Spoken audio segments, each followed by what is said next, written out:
Moving coil galvanometer के बारे में थोड़ी इंट्रोडक्शन दूंगा पहले आपको, फिर हम उसकी कंस्ट्रक्शन पढ़ेंगे, उसका एक डायग्राम है, डायग्राम ड्रॉ करेंगे, और फिर उसके बाद हमने उसकी थ्योरी पढ़नी है। थ्योरी में हमने देखना है कि वो काम कैसे करता है और गैल्वेनोमीटर की सेंसिटिविटी क्या होती है, इसको समझेंगे। ये बहुत इंपॉर्टेंट क्वेश्चन है क्योंकि ये एज इट इज सिलेबस में मेंशन्ड है और ये बड़े क्वेश्चंस में एज इट इज पूछा जाता है और इसके ऊपर बेस्ड कंसेप्चुअल क्वेश्चन भी एग्जाम में पूछ लिए जाते हैं, तो दोनों तरीके से पूछा जा सकता है।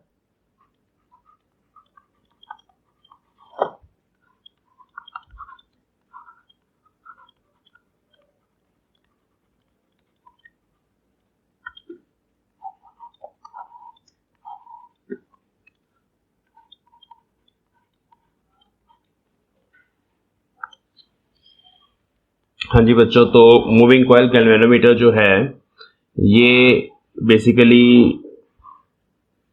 व्हाट इज गैल्वेनोमीटर, तो इट इज एन इंस्ट्रूमेंट, ठीक है, which is used to detect small currents, used to detect very small currents in the circuit.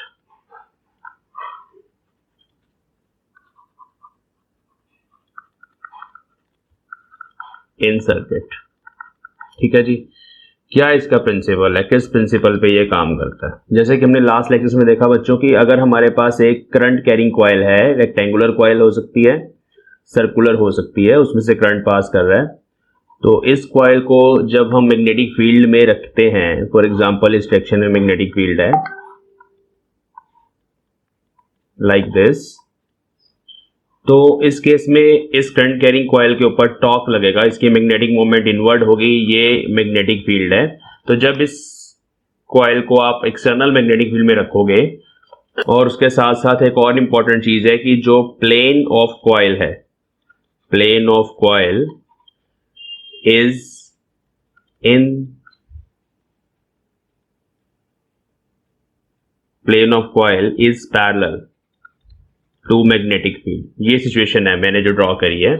तो इस केस में इस कॉइल के ऊपर मैक्सिमम टॉर्क लगता है, maximum torque, and that torque is given by magnetic moment into magnetic field, और इसको हम I into A into B भी बोल सकते हैं। तो मीन्स जो इस पे टॉर्क लगता है इस कॉइल पे, दैट डिपेंड्स अपॉन करंट। तो अगर हम इस करंट को मेजर करना चाहते हैं तो इस टॉर्क को मेजर करके we can find this current, ठीक है। तो ये इसका प्रिंसिपल है। Let us write that principle कि a current carrying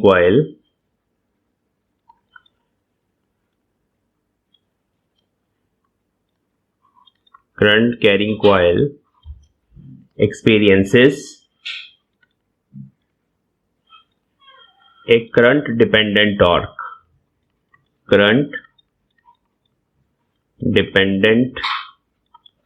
torque when placed in external magnetic field,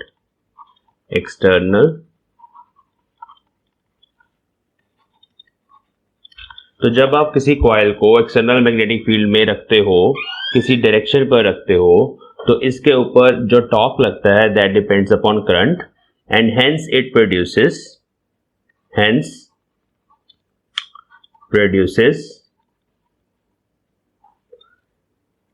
angular deflection. तो वो जो थीटा एंगल से घूमेगी ये कॉइल है ना, उस थीटा को हम मेजर कर सकते हैं। कैसे मेजर करेंगे? लेट अस सी, इसकी कंस्ट्रक्शन करके देखते हैं कि क्या क्या इसमें मूविंग कॉइल गैल्वेनोमीटर के क्या क्या पार्ट्स होते हैं। Let us see construction of MCG। देखो बच्चों, दो तरह का होता है मूविंग कॉइल गैल्वेनोमीटर। एक होता है हमारे पास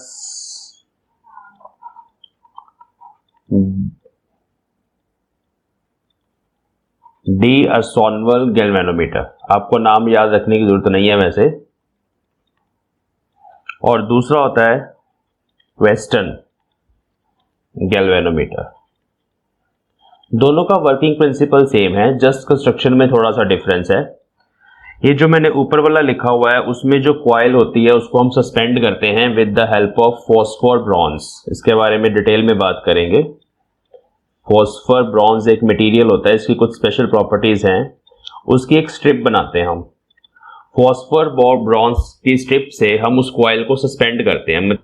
इस तरह की हमारे पास अगर रिजिड सपोर्ट है लाइक दिस, इसके नीचे एक स्ट्रिप होती है, strip is made up of this material. यहाँ एक मिरर लगा होता है टू चेक द डिफ्लेक्शन, और उसके नीचे हमारे पास रेक्टेंगुलर कॉइल, जिसकी मैं बात कर रहा हूँ उस तरह की एक रेक्टेंगुलर कॉइल होती है, उसमें बहुत सारी टर्न्स होती हैं, n नंबर ऑफ टर्न्स होती हैं, और इसका जो नीचे वाला पोर्शन होता है उसको फिर हम किसी स्प्रिंग के थ्रू इस तरह से नीचे रिजिड सपोर्ट के साथ दोबारा फिक्स कर देते हैं। तो ये जो कॉइल है it is wound over A cylindrical soft iron core. तो यहाँ पर एक सिलेंड्रिकल फ्रेम होता है लाइक दिस, उस सिलेंड्रिकल फ्रेम के ऊपर इस कॉइल को बाउंड किया गया। तो मैं सिलेंड्रिकल फ्रेम बनाऊं, दिस इज सिलेंड्रिकल फ्रेम, और इसके ऊपर ना कॉइल को बाउंड किया जाता है। अब कॉइल की टर्न्स अगर आपने शो करनी है तो ये टर्न्स हैं उसकी like this, these are the turns of coil. ये फ्रंट पे टर्न्स हैं, रेक्टेंगुलर कॉइल्स हैं। तो रेक्टेंगुलर शेप की इस तरह की बहुत सारे कॉइल्स आपस में मिलके ये एक कॉइल बनाती है, ठीक है। इसके पीछे भी है, इसका पोर्शन में पूरा नहीं बना रहा, अगर शो करना चाहूं तो इस तरह से रेक्टेंगुलर कॉइल होती है। अब इस रेक्टेंगुलर कॉइल के दो एंड्स होंगे, वो जो दोनों एंड्स होते हैं उनको हम करंट देते हैं, वहां पर हम करंट अप्लाई करते हैं, मीन्स एक एंड से करंट अंदर जाता है, दूसरे एंड से करंट बाहर आता है। और इसके सामने यहाँ पर ये कॉइल कहां पड़ी होती है, it is placed inside the external field. यहाँ एक पोल होगा north pole, here is a south pole like this. तो एक्सटर्नल फील्ड के अंदर ये कॉइल जो है हमेशा रहती है। ओके, तो this is the construction of d'Arsonval galvanometer. आपने नाम नहीं याद रखना, एक फॉस्फोर ब्रॉन्ज की स्ट्रिप वाला है, दूसरा भी मैं बना के दिखाता हूं आपको। इसका ये जो सिलेंडर मैंने बनाया that is A soft iron core, and this is a spring, this is a strip,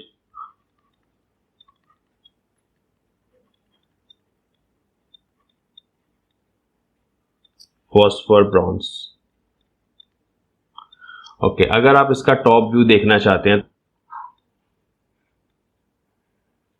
this is north pole, this is south pole. ये जो सरफेसिस है मैग्नेट के, they are concave, concave shape के होते हैं। जरूरी है, क्यों होता है सबका रीजन है। यहाँ पे अगर टॉप से देखोगे आप तो ये सिलेंड्रिकल जो आयरन की कोर है, सिलेंड्रिकल सॉफ्ट आयरन कोर, वो आपको ऐसे नजर आएगी टॉप से। तो this is top view. Magnetic field lines, अब क्योंकि ये कनकेव शेप के हैं दोनों पीसेस, तो देखो यहां से ऐसे मैग्नेटिक फील्ड लाइंस इतनी बनानी है, पूरा अंदर नहीं जाना, उसके इंटरसेक्ट नहीं करवाना मैग्नेटिक फील्ड लाइंस को। तो इस तरह से मैग्नेटिक फील्ड लाइंस जो हैं वो कन्वर्ज करती हैं, क्योंकि जो शेप है ना कनकेव है, इसकी शेप कनकेव होती है, मैग्नेट के पोल पीसेस की जो शेप है दैट इज कनकेव। अब जो कॉइल है, ये कॉइल इस एक्सिस के अबाउट, ये मैंने डॉट लगा दिया, ये एक एक्सिस है जो स्क्रीन के परपेंडिकुलर है। इस एक्सिस के अबाउट ये येलो कलर की कॉइल मैं जो आपको अभी शो कर रहा हूँ, रेक्टेंगुलर कॉइल टॉप से मैं शो कर रहा हूँ, ये उसकी कुछ टर्न्स हैं जो मुझे टॉप से नजर आ रही हैं, ठीक है। तो ये कॉइल जो है इस एक्सिस के अबाउट, इस पॉइंट के अबाउट घूमती है, मीन्स जब इस पे टॉर्क लगेगा तो ये कॉइल हो सकता है इस डायरेक्शन में क्लॉकवाइज घूमे depending upon the direction of current, या एंटी क्लॉकवाइज घूमे। तो ये कॉइल इस तरह से रोटेट करती है अबाउट दिस एक्सिस। यहां पर मैं एक एक्सिस बना देता हूं जो स्क्रीन के परपेंडिकुलर है। यहां से अगर आप ऊपर से देखेंगे तो आपको ये कॉइल घूमती हुई नजर आएगी जब इस पे टॉर्क लगेगा। टॉर्क तब लगेगा जब हम इसमें से करंट पास करवाएंगे, जितना करंट पास करवाएंगे टॉर्क उसके डायरेक्टली प्रोपोर्शनल होगा। वो अभी हमने देख लिया, क्योंकि टॉर्क का जो फॉर्मूला है that is m into B which is I into area into B, है ना। तो दिस इज मैक्सिमम टॉर्क। अब ये मैक्सिमम टॉर्क कब लगता है, देखो टॉर्क का जो वैसे फॉर्मूला था हमारे पास that is m cross B, it is a cross product of magnetic moment and magnetic field. इसको जब आप खोलेंगे तो ये बनेगा M B sine of theta. अब अगर थीटा 90 डिग्री हो, हमेशा थीटा का 90 डिग्री हो, थीटा क्या है एम वेक्टर में और मैग्नेटिक फील्ड वेक्टर में जो एंगल है, अगर ये हमेशा 90 डिग्री हो तो साइन थीटा 1 होगा। In that case the torque is maximum, tau max. तो इस पर्टिकुलर सिचुएशन में यही चीज है। हमने ये कॉन्केव शेप इसलिए रखी है मैं बॉल पीसेस की कि ये जो मैग्नेटिक फील्ड लाइंस है ये कन्वर्ज करें। अब आप देख सकते हैं कि मैग्नेटिक फील्ड लाइंस अभी इस पर्टिकुलर सिचुएशन में इस प्लेन के अलोंग है ना, प्लेन ऑफ द कॉइल के अलोंग है। मैग्नेटिक फील्ड लाइंस अगर प्लेन ऑफ द कॉइल के अलोंग है तो उसका मतलब कि इस कॉइल का जो एम वेक्टर होगा, मान लो ये एम वेक्टर है, उसमें और मैग्नेटिक फील्ड लाइंस में हमेशा 90 डिग्री का एंगल बनेगा। समझ गए मेरी बात? तो दिस इज एम वेक्टर। अगर ये कॉइल घूम के मान लो इस ओरिएंटेशन में आ जाए, ऐसे आ जाए हॉरिजॉन्टल, तब भी जो मैग्नेटिक फील्ड लाइंस होगी उस प्लेन के अलोंग ही रहेंगी। तो ऐसा करने के लिए कि मैग्नेटिक फील्ड लाइंस हमेशा प्लेन ऑफ द कॉइल के अलोंग रहें, हम इन पोल पीसेस की जो शेप है, मैग्नेट्स के जो पोल के जो सरफेसेस हैं उनकी जो शेप है वो हम कनकेव रखते हैं ताकि मैग्नेटिक फील्ड लाइंस जो है वो कन्वर्जिंग हो। तो ये चीज है टॉप व्यू में कि why the shape is concave. Okay, आगे चलते हैं। अब क्या किया जाता है कि करंट को इसमें से पास करवा दिया जाता है और इस कॉइल के साथ यहाँ पर एक नीडल लगा दी जाती है। दिस इज ए नीडल, और नीडल जो है वो हमें बताती है कि भाई डिफ्लेक्शन हो रही है या नहीं हो रही। और इसके सामने, नीडल के सामने यहाँ पर 0 मार्क होता है और इस तरफ भी स्केल बना होता है like this to measure the current कि कितना करंट है, और लेफ्ट हैंड साइड पर भी हमारे पास स्केल बना होता है। ठीक है जी। तो this is the top view of moving coil galvanometer. अब हम डिस्कस करेंगे कि what is the role of this spring and this phosphor bronze strip, इसकी बात करेंगे। तो बच्चों क्या होना है यहाँ पर, इसकी वर्किंग को अगर आप समझो तो क्या करना है, हमने इसमें से करंट पास करवाना है। करंट पास करवाने के कारण ये कॉइल घूमेगी और तब तक टॉर्क लगेगा जब तक कि जो मैग्नेटिक मोमेंट है मैग्नेटिक फील्ड के अलोंग ना चली जाए। ध्यान से सुनो, जब तक मैग्नेटिक मोमेंट मैग्नेटिक फील्ड के अलोंग ना चली जाए तब तक टॉर्क लगेगा। लेकिन ये जो फॉस्फोर ब्रॉन्ज की स्ट्रिप यहाँ लगी हुई है और ये जो स्प्रिंग है, ये क्या काम करते हैं, ये उस कॉइल को वापस अपनी पोजीशन पर लेके आने का काम करते हैं। जब आप करंट को वहां पर 0 करोगे तो वो कॉइल अपनी पोजीशन पर वापस आ जाए, ये काम ये स्प्रिंग और ये फॉस्फोर ब्रॉन्ज की स्ट्रिप करते हैं। ठीक है। दूसरी चीज, जब हम इसमें से करंट पास करवाएंगे तो करंट पास करवाने के बाद यहाँ टॉर्क लगेगा। अब टॉर्क लगने के कारण ये जो नीडल है ये यहाँ तक किसी पोजीशन पर चली जाएगी, मतलब पहले 0 पे थी, अब ये नीडल 0 से, क्योंकि कॉइल घूम गई तो जो नीडल है वो मान लो इस सिचुएशन में चली गई। ठीक है। अब यहां पर ये जाके नीडल रुके, ऐसा हम चाहते हैं। ठीक है। तो उसको रोकने के लिए और कॉइल को वापस लेके आने के लिए हमने यहाँ पर ये फॉस्फोर ब्रॉन्ज की स्ट्रिप लगाई और एक स्प्रिंग लगाया। इन दोनों ने मिलकर एक रीस्टोरिंग टॉर्क जो है वो जनरेट करना है। ये स्ट्रिप जो है वो ट्विस्ट हो जाएगी, तो स्ट्रिप विल गेट ट्विस्टेड। तो जब ये ट्विस्ट हो जाएगी तो उसमें एक रीस्टोरिंग टॉर्क जो है वो जनरेट होता है, और वो जो रीस्टोरिंग टॉर्क है that is equal to some constant times theta. Theta is the angle by which this coil has been rotated. जितने एंगल से ये कॉइल घूमी है ना वो एंगल थीटा है। मतलब थीटा यहाँ पर ना डिफ्लेक्शन है कॉइल की, theta is deflection of coil, और k यहां पर कांस्टेंट ऑफ प्रोपोर्शनैलिटी है which is called torsional constant. Torsional constant. ठीक है।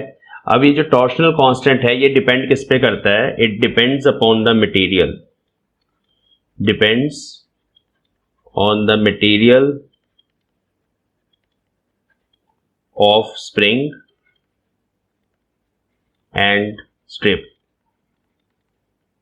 ये जो हमने यहाँ पे स्ट्रिप यूज करी है जैसे कि फॉस्फोर ब्रॉन्ज और ये स्प्रिंग, उनके मटेरियल पे डिपेंड करता है। अब देखो जितना हार्ड होगा ये मटेरियल उतना के बड़ा होगा, जितना ये मटेरियल सॉफ्ट होगा उतना के छोटा होगा। जैसे कि हमारे पास स्प्रिंग के केस में भी एक स्प्रिंग कांस्टेंट के होता है ना, that depends upon the strength of the spring, वो होता है लीनियर के केस में। ये है restoring torque in the case of rotational motion. एक एग्जांपल से पहले इसको समझते हैं फिर आगे चलते हैं।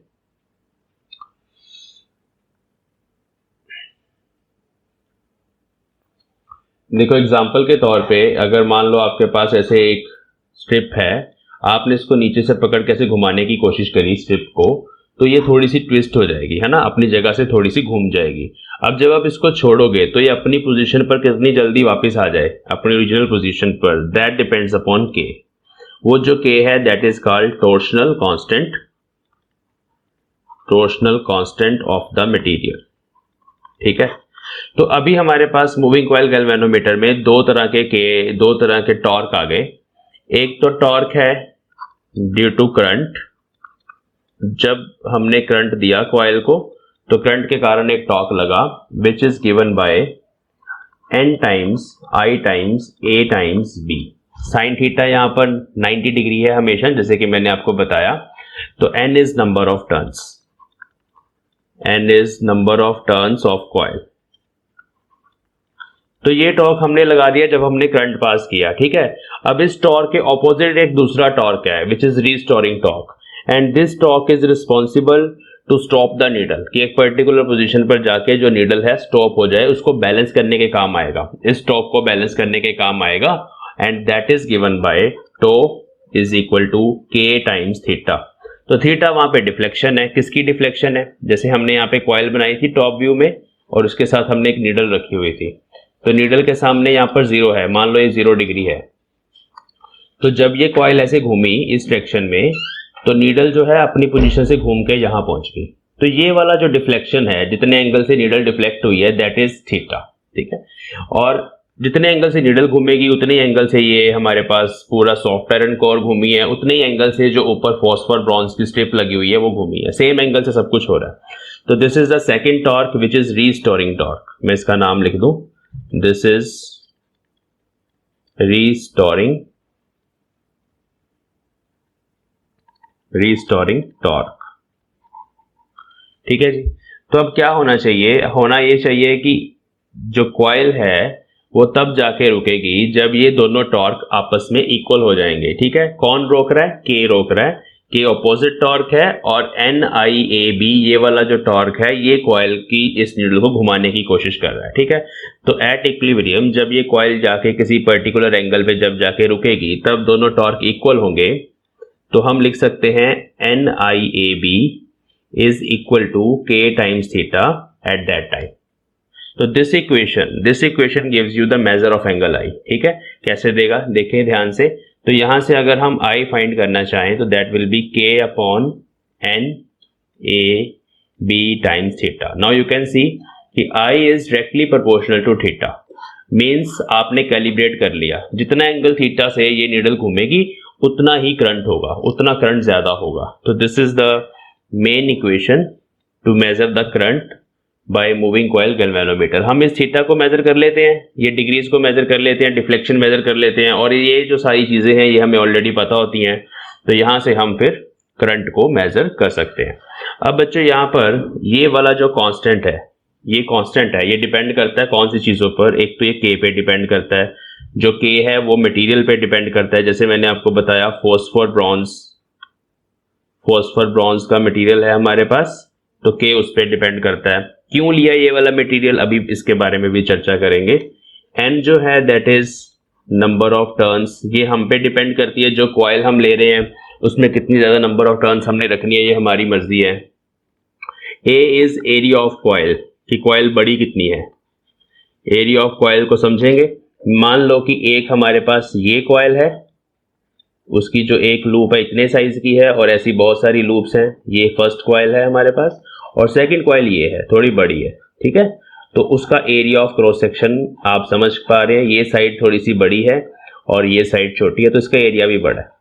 तो एरिया ऑफ कॉइल भी है यहाँ पर ए, और लास्ट है मैग्नेटिक फील्ड। तो इन सारे पैरामीटर्स को आप खुद कंट्रोल कर सकते हैं। तो इसलिए ये जितना भी ये फैक्टर है यहाँ पर जो हमने लिखा K upon N into A into B, this is called capital G, इसको हम एक कांस्टेंट बोल सकते हैं for a given galvanometer, and this is called galvanometer constant, galvanometer constant, simple. तो इसको बच्चों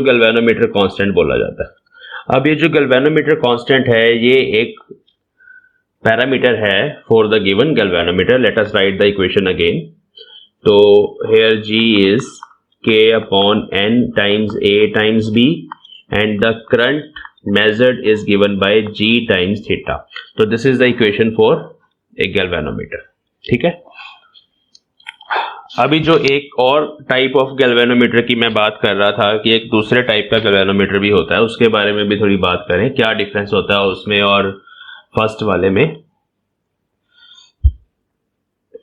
हाँ जी, तो अभी मैंने बात करी थी डी अर्सोनवल गैल्वेनोमीटर. थोड़ा नाम डिफिकल्ट सा है, पता नहीं क्यों ऐसा, आई थिंक रशियन नेम है. और दूसरा होता है वेस्टर्न गैल्वेनोमीटर. वेस्टर्न गैल्वेनोमीटर में और इसमें क्या डिफरेंस होता है, जस्ट कंस्ट्रक्शन का डिफरेंस है, बाकी सब कुछ सेम है. उस केस में ना हमारे पास इस फॉस्फर ब्रॉन्ज की स्ट्रिप की जगह स्प्रिंग होते हैं. ऊपर भी स्प्रिंग लगा होता है, नीचे भी स्प्रिंग लगा होता है, बाकी सब कुछ सेम होता है और इससे ज्यादा कुछ डिफरेंट नहीं होता उसमें. तो मतलब जस्ट काम वही है स्प्रिंग का भी कि जैसे फॉस्फर ब्रॉन्ज की स्ट्रिप है, ये भी उस गैल्वेनोमीटर की जो कॉइल है उसको वापस लेके आने का काम करती है और बैलेंस करने का काम करती है टॉर्क को. वैसे ही वहां पर दोनों जगह स्प्रिंग लगे होते हैं, ऊपर और नीचे. चलिए, तो आपको एग्जाम में सिर्फ गैल्वेनोमीटर आएगा, आपको ये नहीं आएगा स्पेशल नेम कि भाई ये वाला करो या वो वाला करो. तो this is the main equation. अब यहां से हमारे पास एक पैरामीटर निकल के आएगा विच इज वेरी इंपॉर्टेंट. पहले हम जी के बारे में बात कर लें. जी का नाम था गैल्वेनोमीटर कांस्टेंट. गैल्वेनोमीटर कांस्टेंट और इसका एक और नाम है और it is called figure of merit. Figure of merit of given galvanometer. तो फिगर ऑफ मेरिट को अगर हम यहां से डिफाइन करें तो जी बन गया आई बाय थीटा. तो यहां से इसकी डेफिनेशन निकल के आती है कि it is theta is actually deflection, unit deflection. Now if theta is 1 means unit deflection. ठीक है. Then figure of merit is equal to current. So hence we can define G. It is defined as the current which produces. इसकी definition important है. current which produces a deflection, a unit deflection. ठीक है, in galvanometer. तो figure of merit किसके बराबर होता है, उतने करंट के बराबर जो एक यूनिट डिफ्लेक्शन गैल्वेनोमीटर में प्रोड्यूस करे. This is just the definition of this G. Now we can define another important thing from this equation. वो क्या है, let us talk about sensitivity of galvanometer.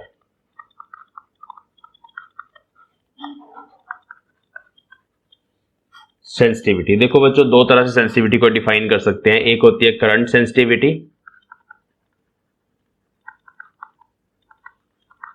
और दूसरा होता है voltage sensitivity.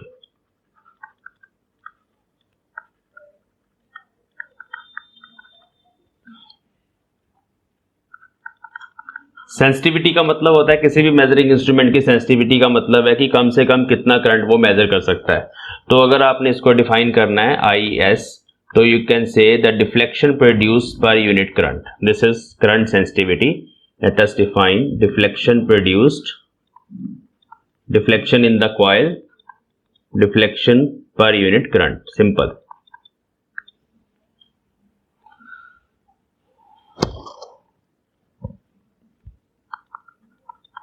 in the coil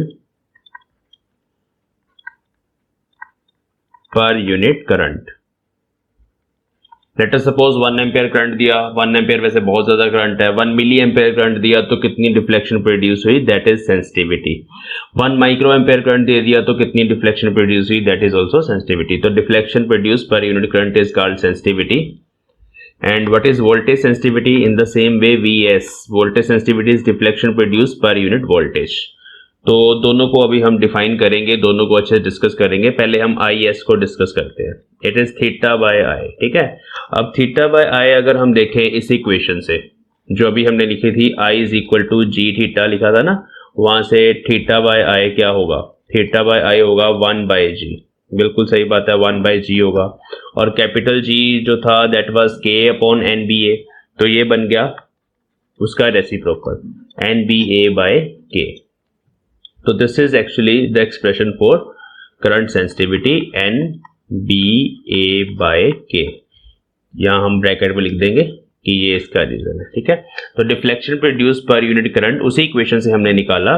देखो basic equation ये याद रखनी है, एक तरफ आपने K थीटा रखना है और दूसरी तरफ आपने NIAB, ये चार चीजें रखनी है, ठीक है। वहां से आप अगर निकालना चाहते हो theta upon I deflection produce पर यूनिट करंट, तो you will get NBA/K।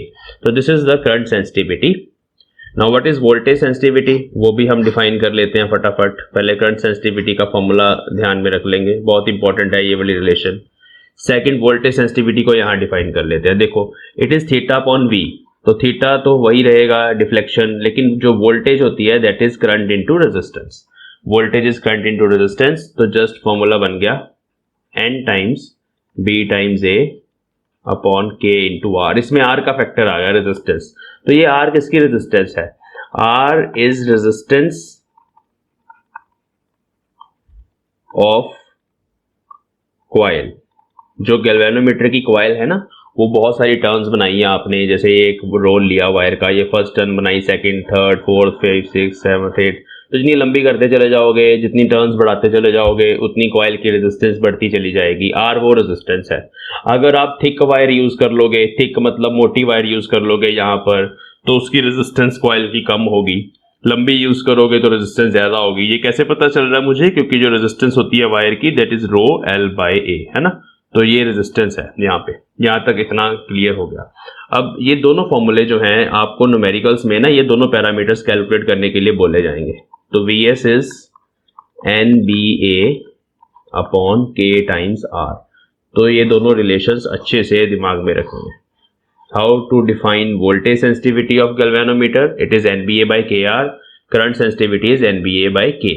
What is K? K is torsional constant. चलिए, तो अभी हम बात करने वाले हैं कि हम करंट सेंसिटिविटी और वोल्टेज सेंसिटिविटी को बढ़ा कैसे सकते हैं या कम कैसे कर सकते हैं, इसके बारे में हम बात करने वाले हैं, ठीक है।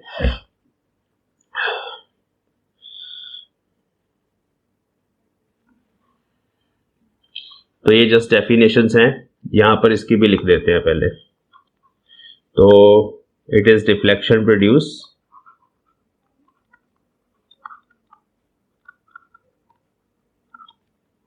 पर यूनिट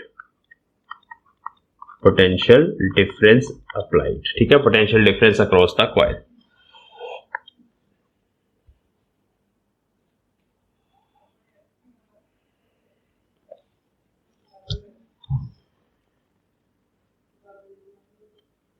चलिए अब एक एग्जांपल से पहले करंट सेंसिटिविटी को और डिटेल में समझते हैं।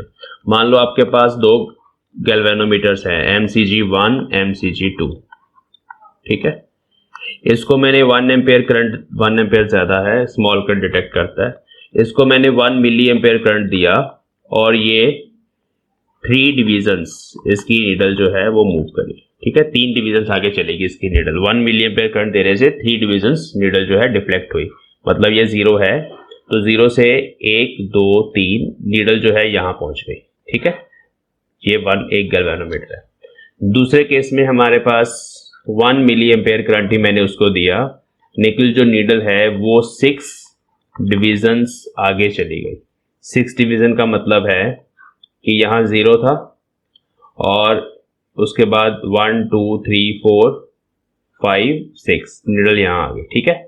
तो इसमें से ज्यादा सेंसिटिव कौन सा गैल्वेनोमीटर है? ये अब अगर मैं लीस्ट काउंट की, यहां से आप लीस्ट काउंट भी निकाल सकते हैं। देखो इस गैल्वेनोमीटर का अगर आपने लीस्ट काउंट निकालना है तो 3 division equal to 1 milliampere, तो 1 division is equal to 1/3 milliampere. तो यहां से आप लीस्ट काउंट भी फाइंड कर सकते हैं गैल्वेनोमीटर का।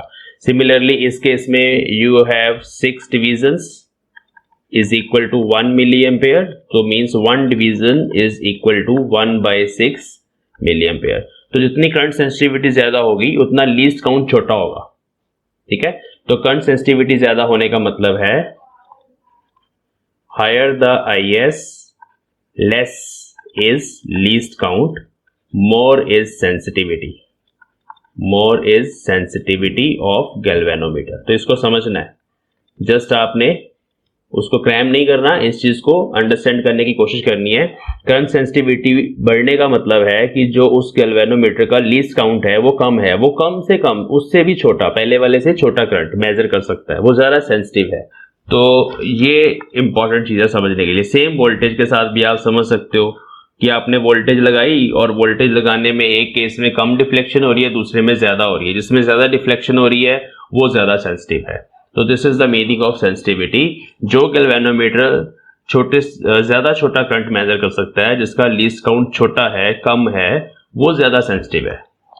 अब सेंसिटिविटी को बढ़ाना हमेशा हमारा काम रहता है। हम गैल्वेनोमीटर को यूज करते हैं स्मॉल करंट्स को डिटेक्ट करने के लिए। हमारे पास एक सर्किट है, उस सर्किट में बहुत कम करंट आ रहा है, ठीक है, हमें वो देखना है कि वो आ रहा है या नहीं आ रहा, तो वहां पर गैल्वेनोमीटर हमारी हेल्प करता है।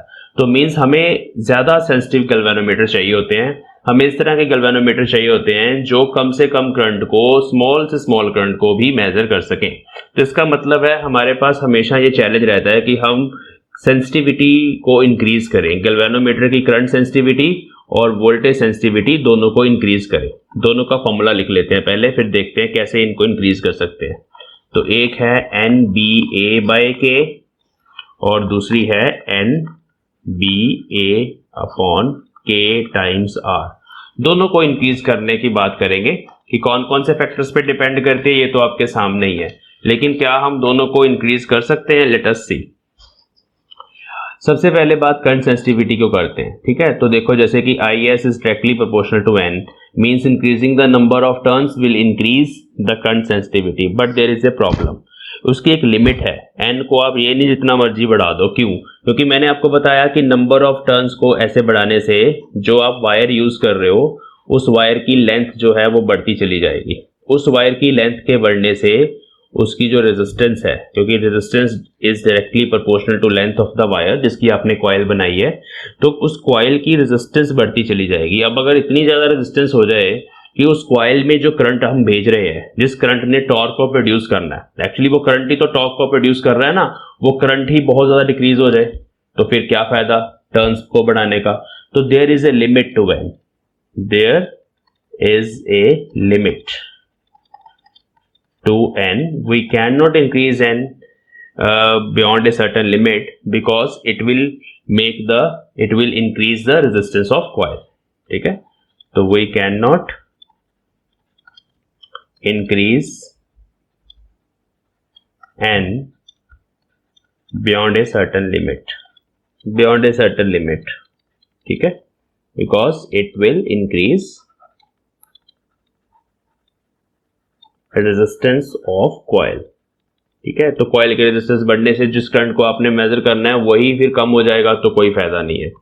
दूसरा इंपॉर्टेंट पॉइंट यहां पर हम क्या करें,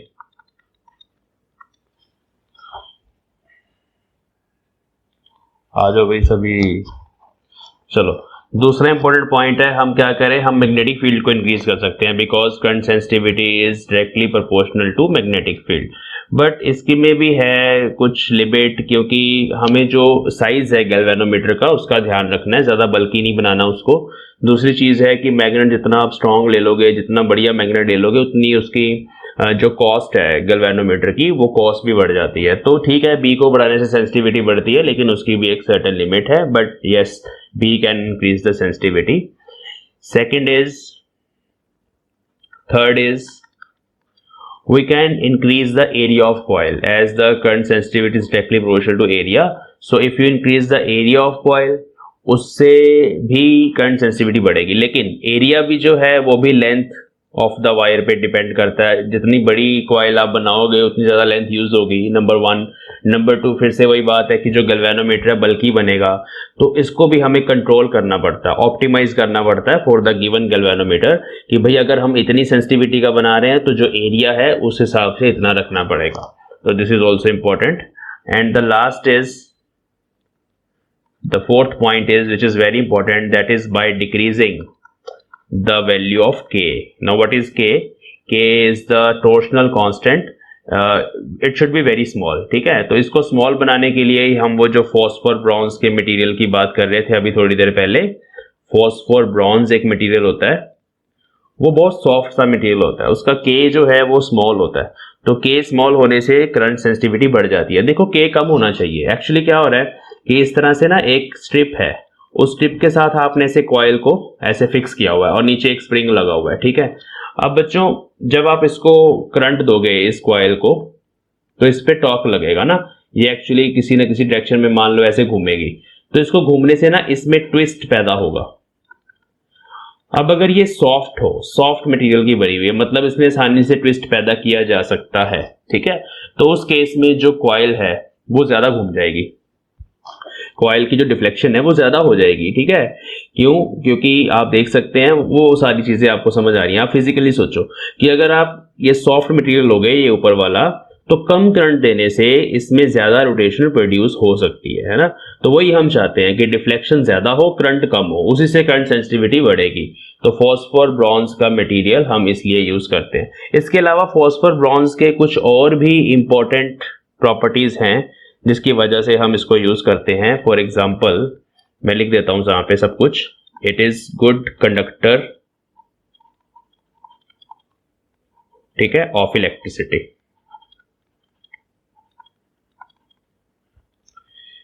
एक्चुअली हम उस वायर को ना फॉस्फोर ब्रॉन्ज के साथ जोड़ते हैं, इसके बारे में बात करते हैं। Let us go to the diagram. बढ़िया कंडक्टर होने का क्या फायदा है?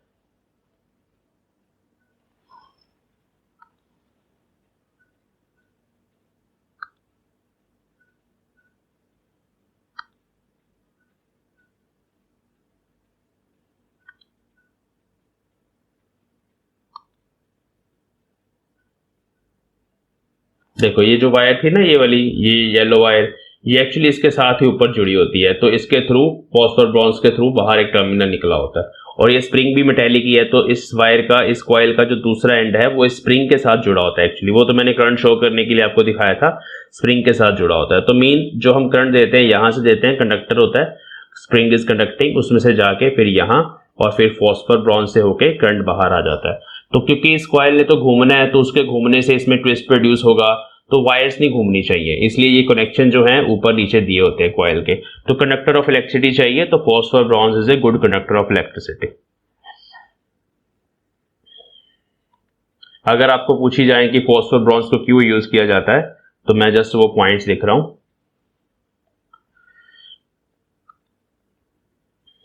ये सारे क्वेश्चन सीबीएसई में आते हैं। मूविंग कॉइल गैल्वेनोमीटर सीबीएसई के लिए इंपॉर्टेंट टॉपिक है। तो गुड कंडक्टर ऑफ इलेक्ट्रिसिटी होता है। दूसरा स्मॉलेस्ट के। तीसरा डज नॉट ऑक्सीडाइज नहीं होता, मतलब डिके नहीं करता, लॉन्ग टाइम के लिए यूज कर सकते हो इसको। Next is it is very elastic, perfectly elastic, तो हमें परफेक्टली इलास्टिक ही चाहिए। और last point you can say it has very little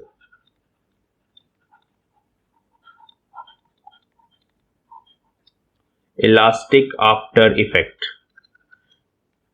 हमने ये सब कुछ पढ़ा हुआ है in the chapter of properties of bulk matter. तो इलास्टिक आफ्टर इफेक्ट क्या होता है कि भाई जब आप इस चीज को स्ट्रेच करते हो या ट्विस्ट करते हो, तो ट्विस्ट करने के बाद वो वापस अपनी जगह पे आ जाता है, मतलब फटीग नहीं होता। तो इलास्टिक आफ्टर इफेक्ट जो है इसका बहुत स्मॉल होता है। तो ये सारी प्रॉपर्टीज होने के कारण फॉस्फोर ब्रॉन्ज को यूज किया जाता है। तो ये इंपॉर्टेंट है कि भाई हम करंट सेंसिटिविटी को कैसे बढ़ा सकते हैं। वोल्टेज सेंसिटिविटी में एक और पॉइंट जुड़ेगा। Voltage sensitivity is also inversely proportional to resistance of coil. अगर आप कॉइल की रेजिस्टेंस को कम करोगे तो वोल्टेज सेंसिटिविटी बढ़ेगी। नाउ कॉइल की जो रेजिस्टेंस है उसको डिक्रीज कैसे करते हैं, उसके लिए लो रेजिस्टिविटी वाले मटेरियल यूज करते हैं, मतलब गुड कंडक्टर्स होने चाहिए कॉइल बनाने के लिए। दूसरा उसके लिए थिक वायर यूज करते हैं। थिक वायर समझते हो ना, अगर वायर मोटी होगी मतलब वायर का एरिया ऑफ क्रॉस सेक्शन ज्यादा होगा, तो एरिया बढ़ने से रेजिस्टेंस जो है डिक्रीज हो जाती है, वो आपको पता है, R is equal to rho L by A. तो इन दोनों पैरामीटर से हम वोल्टेज सेंसिटिविटी को बढ़ा सकते हैं, रेजिस्टेंस को कंट्रोल करके। ओके, अब एक इम्पॉर्टेंट पॉइंट है यहाँ पर कि हम वोल्टेज सेंसिटिविटी को नंबर ऑफ टर्न्स बढ़ा के नहीं बढ़ा सकते। Voltage sensitivity number of turns को बढ़ाने से नहीं बढ़ेगी, इसका आपने ध्यान रखना है। बाकी सारे पैरामीटर्स को बढ़ाने से बढ़ेगी, नंबर ऑफ टर्न्स को बढ़ाने से वोल्टेज सेंसिटिविटी नहीं बढ़ती। क्यों नहीं बढ़ती? एक्चुअली इसमें एन इसके सामने है बट फिर भी नहीं बढ़ती। तो एक क्वेश्चन कर लेते हैं। तो why increasing N does not increase voltage sensitivity, ये क्वेश्चन आता है। ठीक है, सिंपल सा कॉन्सेप्ट है कि क्यों ऐसा होता है। देखो बहुत इजी है, अगर आप नंबर ऑफ टर्न्स को बढ़ाएंगे मींस आप कॉइल की जो वायर है उसकी लेंथ और ज्यादा यूज कर रहे हैं, तो लेंथ के बढ़ने से तो रेजिस्टेंस भी बढ़ जाएगी। जितनी नंबर ऑफ टर्न्स आप बढ़ाओगे उसके प्रोपोर्शन में रेजिस्टेंस भी बढ़ेगी, क्योंकि नंबर ऑफ टर्न्स को बढ़ाना मतलब लेंथ को बढ़ाना, लेंथ से बढ़ने से रेजिस्टेंस बढ़ रही है। तो ये जो N/R की जो रेशो है दैट विल रिमेन सेम, इसलिए voltage sensitivity number of turns को बढ़ाने से नहीं बढ़ती। तो इसका आंसर मैं बता दूं आपको, यहां पे लिख देते हैं। तो इसका आंसर है because increasing N will increase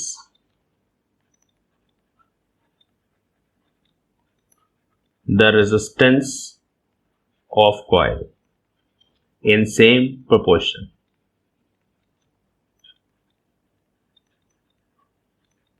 ठीक है, तो therefore जो N/R का फैक्टर है that will remain constant। तो अगर N/R का फैक्टर कांस्टेंट रहेगा तो Vs will remain same।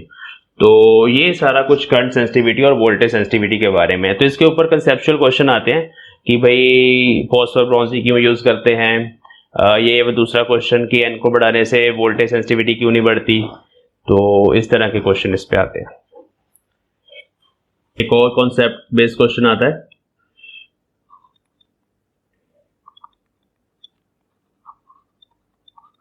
What is use of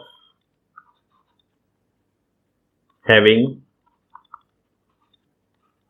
concave shape magnet concave shape pole pieces in MCG। ठीक है, तो ये नेक्स्ट क्वेश्चन है। तो इसका आंसर हम क्या लिखेंगे, जैसे कि मैंने आपको बताया कि भाई हम चाहते हैं कि टॉर्क जो है वो मैक्सिमम लगे, मींस जो प्लेन ऑफ कॉइल है that must be parallel to magnetic field. हमेशा ऐसा होना चाहिए, प्लेन ऑफ कॉइल जब मैग्नेटिक फील्ड के पैरेलल होगा तो उस केस में मैक्सिमम टॉर्क लगेगा। और उसी केस में हमारे पास ये इक्वेशन जो है वो सामने आई थी, k theta is equal to n times i times a times b। अगर ऐसा नहीं होगा तो फिर ये इक्वेशन कैसे मॉडिफाई होगी, फिर ये इक्वेशन बन जाएगी k theta is equal to n times i times a times b into sine of some angle alpha. No what is this sine alpha? तो alpha is actually angle between m vector and b vector. जो मतलब हमारे पास magnetic moment vector था और b vector था, magnetic moment vector और b vector था, उसमें एंगल हमने माना था 90 डिग्री, है ना, तभी मैक्सिमम टॉर्क लग रहा था। लेकिन अगर ये एंगल 90 ना हुआ, कुछ और हुआ अल्फा, और हो सकता है कि ये वेरी करता रहे, तो उस केस में बच्चों फिर हमारे पास इक्वेशन ये बनेगी। तो इस पर्टिकुलर केस में अगर हम करंट की बात करें तो जो करंट है that will be proportional to theta, तो यहाँ है ये नीचे साइन अल्फा भी चला जाएगा, थीटा अपॉन साइन अल्फा के प्रोपोर्शनल हो जाएगा।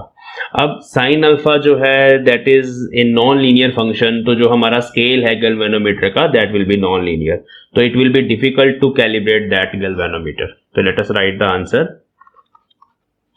The concave poles provide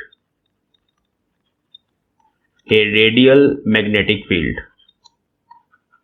radial magnetic field का मतलब कि भाई जब मैग्नेटिक फील्ड रेडियस के अलॉन्ग होती है उसके, ठीक है, radial magnetic field due to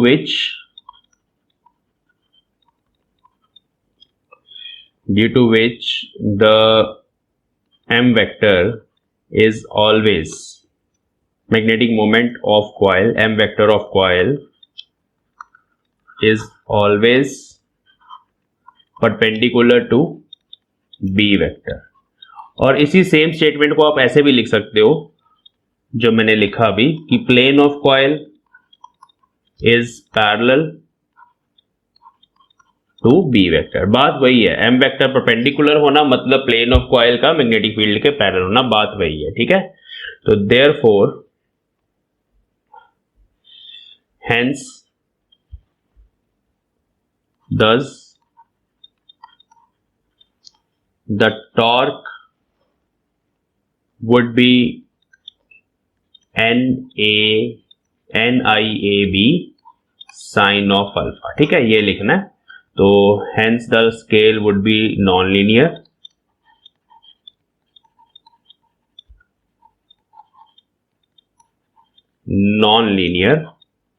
क्योंकि देखो ना उसमें साइन अल्फा का फैक्टर आ गया, sine is a non linear function.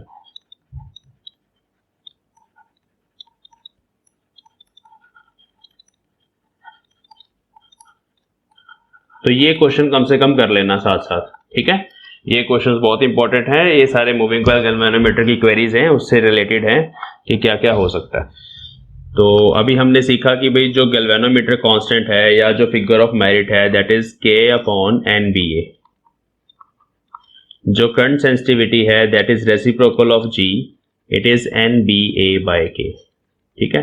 इसका बेसिक फॉर्मूला है थीटा पर यूनिट करंट, डिफ्लेक्शन प्रोड्यूस पर unit current, it is given bye NBA/K। Voltage sensitivity जो है दैट इज डिफ्लेक्शन प्रोड्यूस पर unit voltage and it is NBA/K times R, ठीक है।